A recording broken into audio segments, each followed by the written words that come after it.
Assalamualaikum warahmatullahi wabarakatuh. Perkenalkan, saya Muhammad Jofikri dengan NIM 25007-678 dari program studi Sistem Telekomunikasi.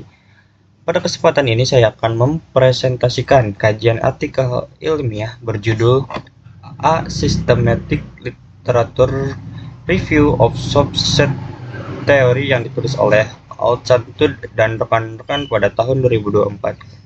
Artikel ini membahas perkembangan subset teori serta keterkaitannya dengan konsep-konsep matematika diskrit. Presentasi ini terdiri dari 5 bagian. Pertama, latar belakang mengapa subset teori dikembangkan. Kedua, metode penelitian yang digunakan dalam artikel. Ketiga, konsep dan hasil utama dari subset teori. Keempat, hubungan subset teori dengan materi matematika diskrit. Dan terakhir, kesimpulan serta arah penelitian ke depan. Masalah utama yang diangkat dalam artikel ini adalah ketidakpastian atau uncertainty dalam data. Dalam kehidupan nyata, banyak keputusan harus dibuat berdasarkan data yang tidak lengkap atau tidak pasti, misalnya dalam bidang kesehatan, ekonomi, dan teknik. Teori himpunan klasik memiliki keterbatasan karena hanya mengenali dua kondisi, yaitu anggota atau bukan anggota yang biasanya direpresentasikan dengan nilai 1 atau 0. Nilai 1 dan 0.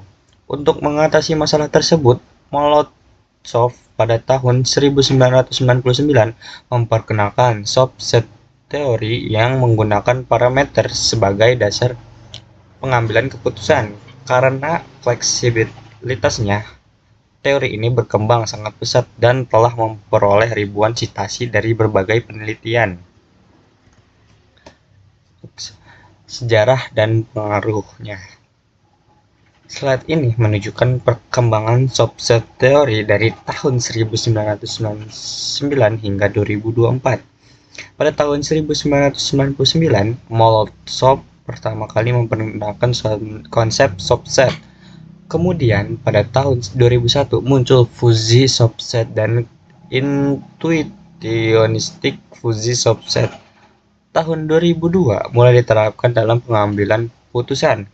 Tahun 2007 muncul konsep soft group yang memperluas teori ini ke struktur aljabar. Pada tahun 2012, jumlah citasi meningkat pesat dan muncul konsep soft topologi. Hingga tahun 2024 diterbitkan tinjauan literatur sistematis yang menjadi dasar artikel ini. Hal ini menunjukkan bahwa subset teori terus berkembang selama lebih dari 25 tahun.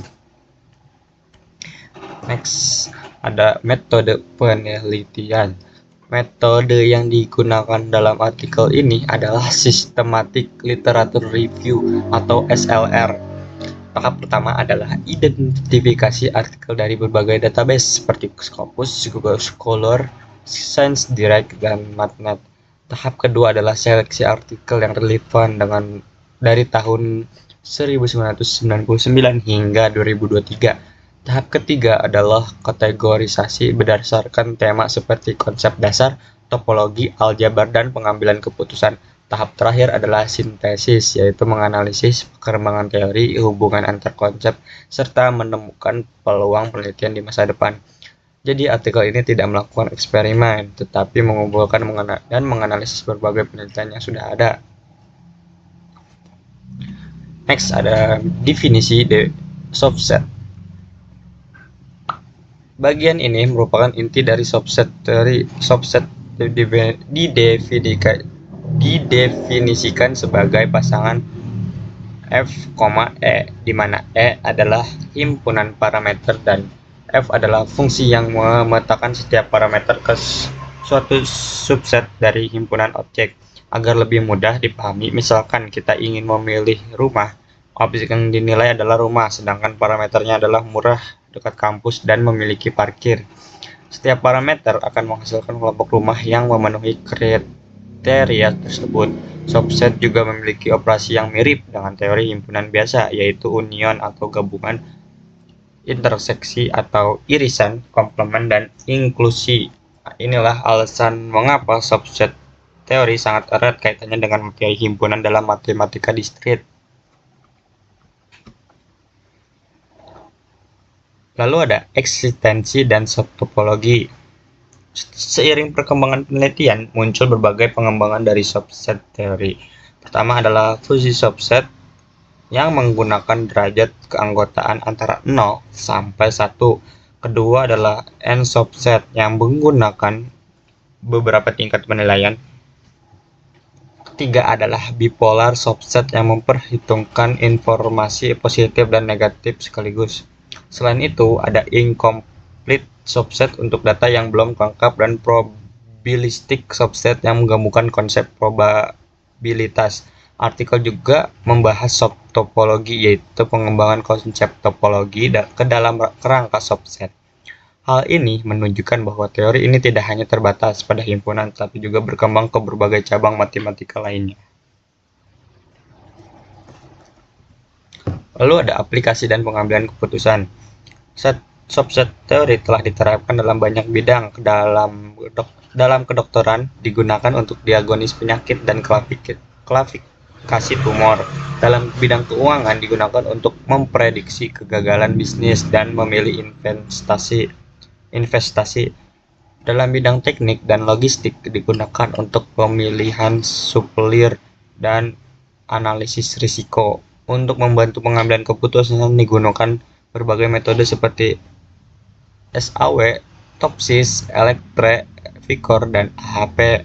Hal ini menunjukkan bahwa teori yang awalnya bersifat matematis ternyata memiliki manfaat yang sangat luas dalam kehidupan nyata. Lalu ada korelasi dengan matematika diskrit. Pada slide ini dijelaskan hubungan subset teori dengan matematika diskrit. Pada hubungan pertama adalah teori himpunan. Subset merupakan pengembangan langsung dari konsep himpunan dan menggunakan operasi gabungan, irisan, serta komplement. Hubungan kedua adalah logika. Subset menggunakan konsep benar dan salah, bahkan berkembang menjadi logika multinilai. Hubungan ketiga adalah relasi dan fungsi. Subset dapat dipandang sebagai fungsi dari himpunan parameter menuju himpunan pangkat. Hubungan keempat adalah teori graf. Konsep soft graph digunakan untuk memodelkan jaringan dan sistem yang kompleks.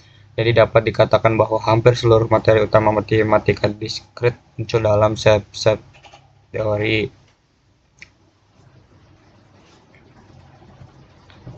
Next, yaitu ada struktur aljabar dan topologi diskrit. Slide ini menunjukkan pemetaan antara konsep matematika diskrit dengan konsep dalam subset teori. Misalnya, himpunan menjadi subset, logika biner berkembang menjadi logika multinilai, relasi biner berkembang menjadi relasi berbasis parameter, struktur grup, ring, dan semiring berkembang menjadi subgrup, subring, dan subsemiring. Topologi berkembang menjadi subtopologi. Hal ini membuktikan bahwa subset teori merupakan pengembangan lanjutan dari berbagai konsep matematika diskrit.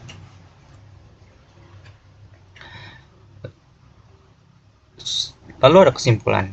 Sebagai kesimpulan, subset teori merupakan kerangka matematika yang dirancang untuk menangani ketidakpastian melalui penggunaan parameter. Teori ini memiliki hubungan sangat kuat dengan matematika diskrit, terutama pada materi himpunan, logika, relasi, fungsi, graf, dan struktur aljabar.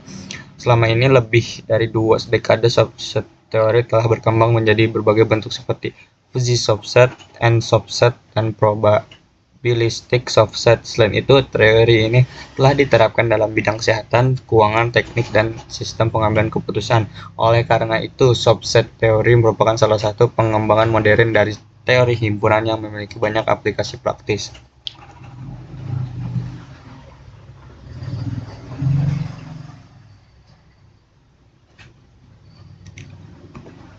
Demikian presentasi yang dapat saya sampaikan. Terima kasih atas perhatiannya.